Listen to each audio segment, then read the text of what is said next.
Very good morning, students. Welcome back to today's class on business ethics and corporate governance.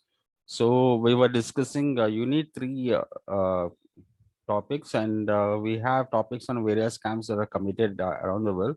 So we discussed the few scams in the previous class. So in today's class, let us look at Anderson Worldwide scam. Now, the Anderson effect is a reference to auditors performing more careful due diligence when auditing companies in order to prevent accounting errors. Now, the very role that Anderson plays is they are auditors, right? They are for few organizations, they can be, they act as, external auditors, few companies, they act as internal auditors.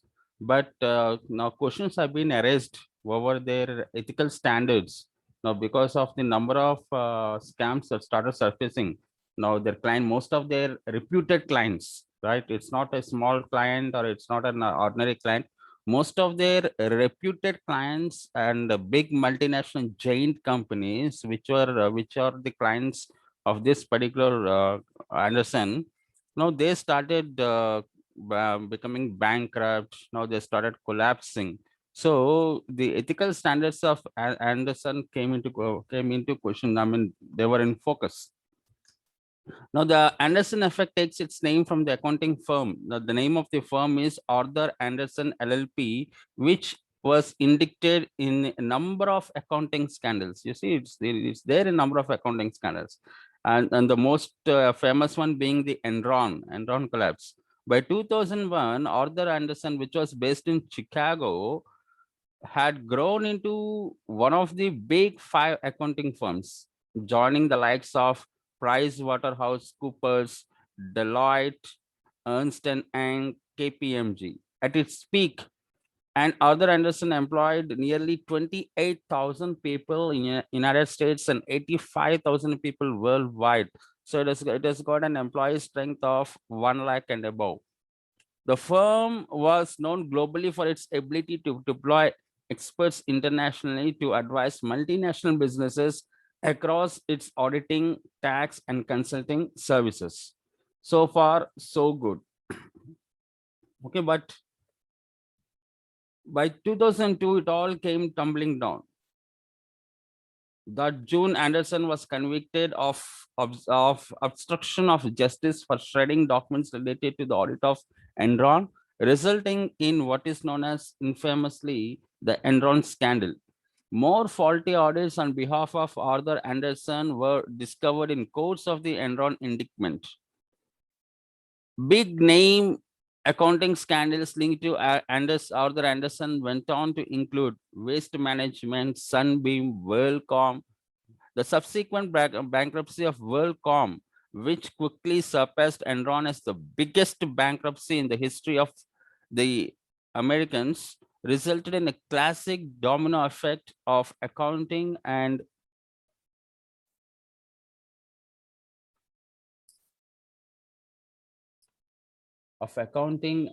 corporate scandals, which now gives us a faint idea of avoiding Anderson effect or Anderson movements by employing strong corporate governance and heightened accountancy controls.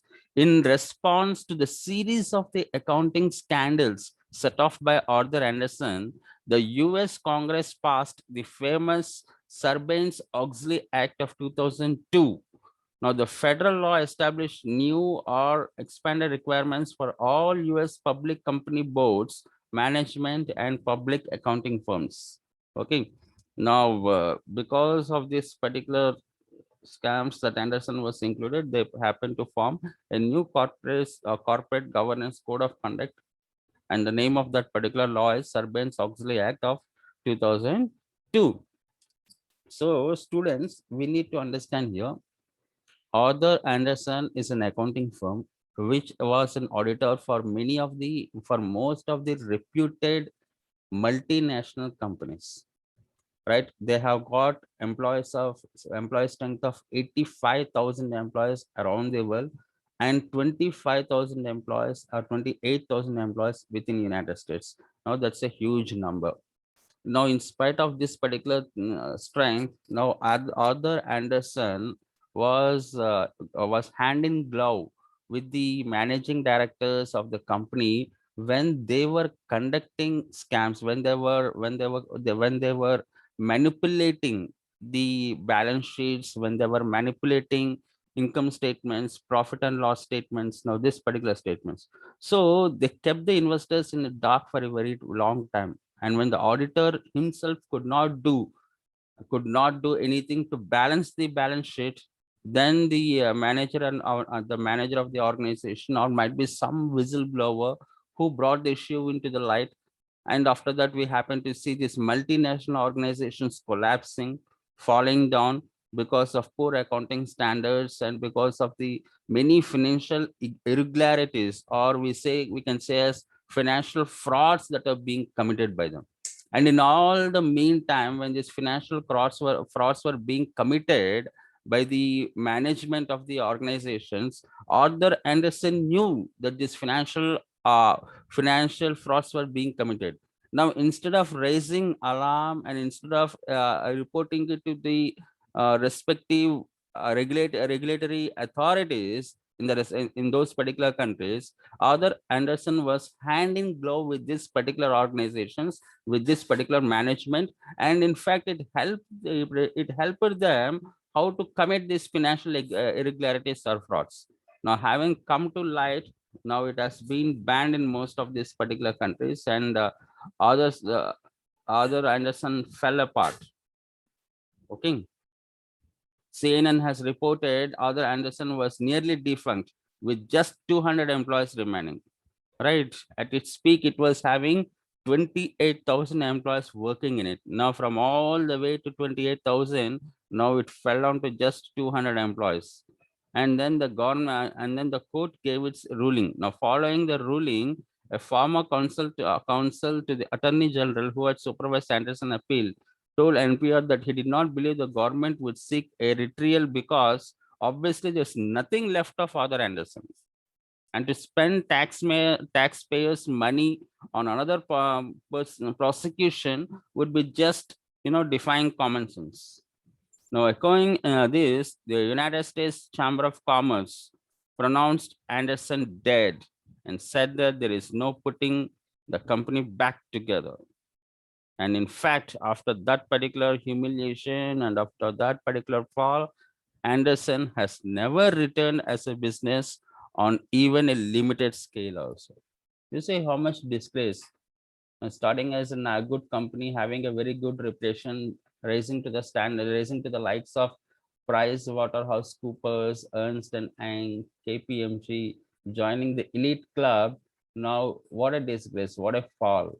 No, so accounting firms should be very, very responsible. Now, let us come to the famous scandal that has shaken the Indian stock market, as well as that has shaken the Indian landscape in the beginning of the 21st century. Right, sometime around 2008, 2009, this has shaken the Indian landscape. Now, Mr. Ramling Raju, hailing from the West Godavari district town of Bhimavaram. So Ramling Ranchi in the year 1987 established a company called Satyam Enterprise with 20 salary accounts. And within 20 years, that is up to 2007, Satyam was recognized as the fourth largest company of India and is usually tagged as IT crown jewel of India. Now the journey from 2003 at 138 rupees per share to 526 rupees per share in 2008 was incredible. Now, a net worth of $2.1 billion and operating profit of 21% had shown nothing but Archie's Wonderland for investors and shareholders. It was like a fairy tale for both the Ramling Raju and the people of India, and how Satyam had managed to the success. Now, then what happened? Let us see.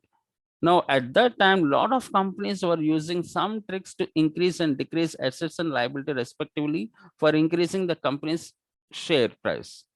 So that outsider investors will be attracted towards purchasing the shares. And Ramling Raju was no different.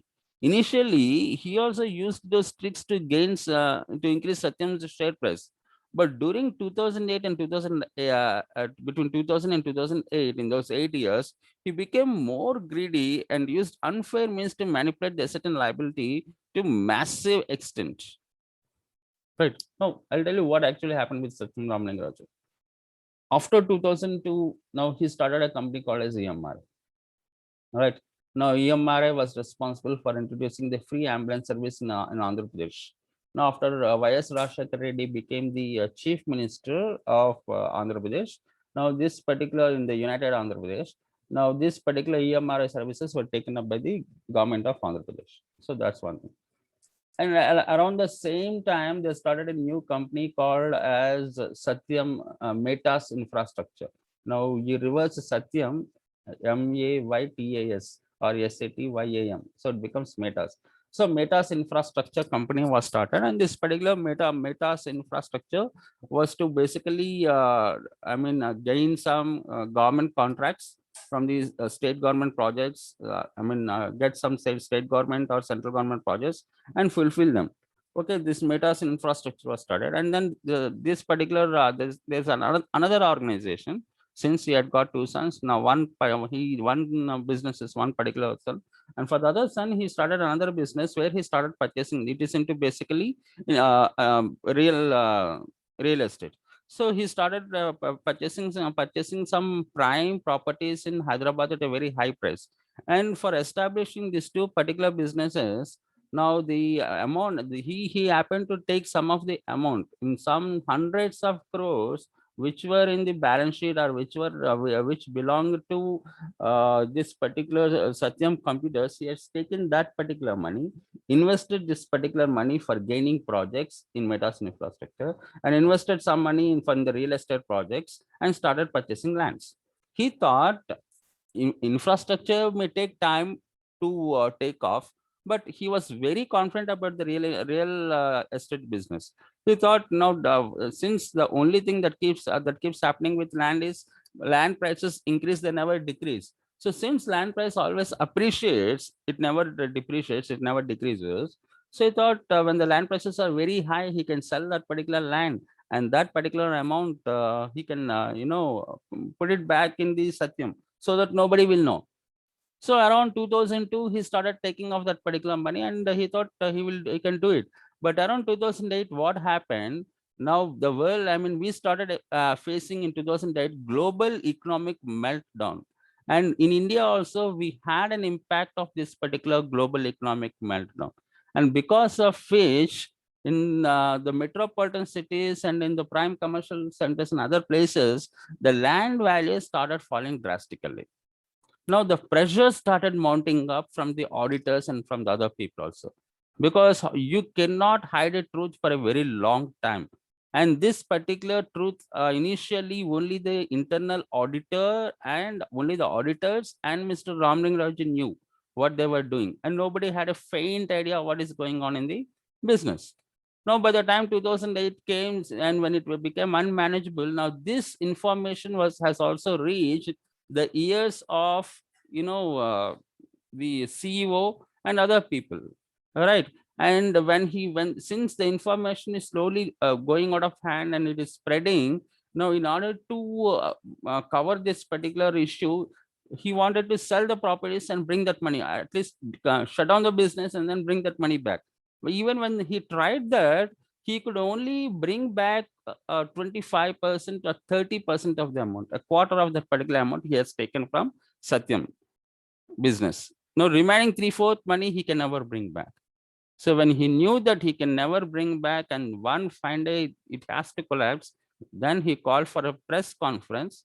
And then in the December, now he informed the public now that I had been manipulating this data for a very long time. In fact, this is what I have done, taken this particular money, and he told the public everything. And suddenly, all the way from 520 or 530 rupees, that was where Satyam share was trading those days. All the way from 530, the share price dropped to 13 rupees. You can just imagine how much of market capitalization was erased, and how retailers, retail investors should have felt. So what are the unfair means here? Assets.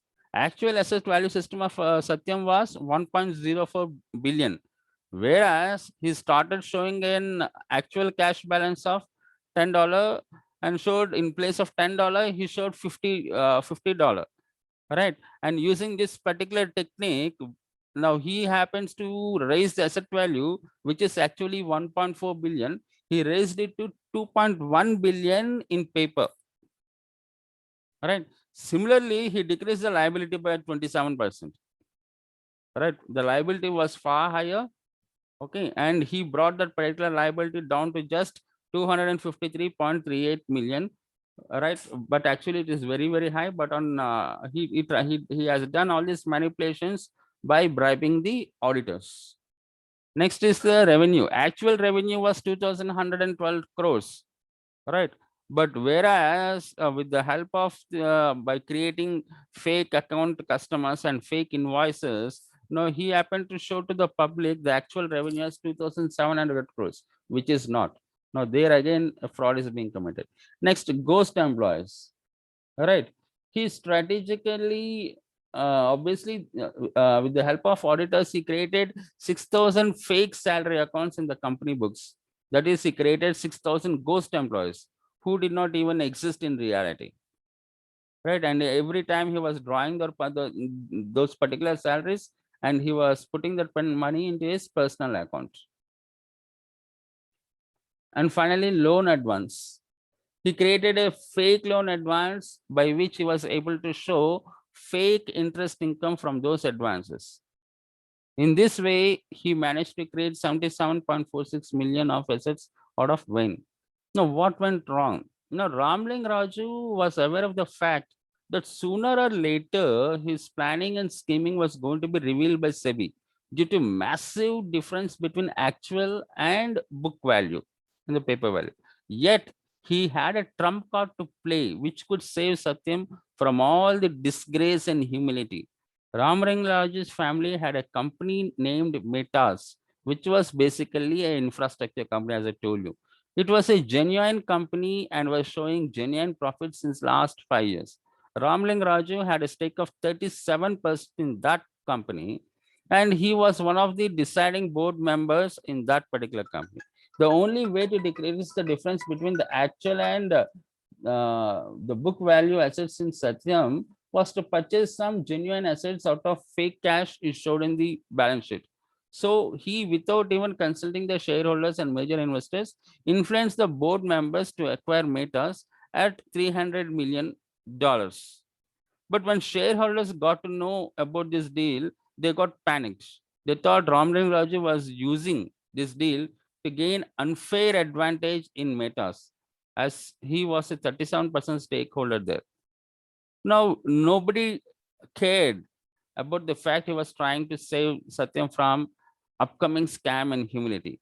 And all the major shareholders decided to sell their shares in a single day, which was the major reason for breakdown and crashing of Satyam's share value. And Mr. Ramling Raju confessed his wrongdoings for a tune of 7,800 crores. And the rest is history. All of you know what happened later. Now, the auditors which have helped is Pricewaterhouse. Now this particular company, international company called PricewaterhouseCoopers, just like Anderson, was involved in a number of scams. It was involved in a number of scams. But very strangely, the law could never catch PricewaterhouseCoopers. These people are very clever people, you know. Now, Anderson, whatever it did the frauds in the United States. The law is very strong there, and then the law caught them and they're finished. Now, these people commit these particular crimes in places like India, Africa, where the law is weak. The justice is never delivered. So that's the reason here also they committed, but because of high corruption that we have in, you may wonder, even if I tell this information, you may not believe also, but it's a fact. The fact is the most corrupted system in India is the judiciary system. Judiciary system is the most corrupted. All right. So that's the reason people. That's the reason even today also we have this PricewaterhouseCoopers in India. Now, after this particular deal, now they should have thrown. SEBI should have banned this particular banned this particular auditor once and for all, or else the Indian government, or else using some passing some certain laws. Now they should have banned this particular company. Why action was taken only against Mr. Ramling Raju? Why no action? I mean, the action that was taken against this particular PwC, PricewaterhouseCoopers, is hardly nothing. They just gave them a warning and might be few fines here and there. But no, the real action should have been banishing from the business, not banning from the business, which never happened. Okay, whatever. Now let's again come back. Now there are certain common governance problems in all of these particular corporate failures. Right. Now, first, let us try and understand what are the symptoms of corporate failures. Now, every corporate failure has got certain basic symptoms, and those particular symptoms are low profitability, high gearing, and low liquidity. So, whenever the profits dive in, whenever the liquidity takes a dip, tanks, then we know that something bad is going to happen. Now, first of all, what happens is during these corporate failures, the organization encounters a downfall in its profit. And this downfall in its profit is immediately reflected in the profitability ratios, such as profit margin, return on capital employed, return on net investments. Now, that's an alarm, that's an indicator.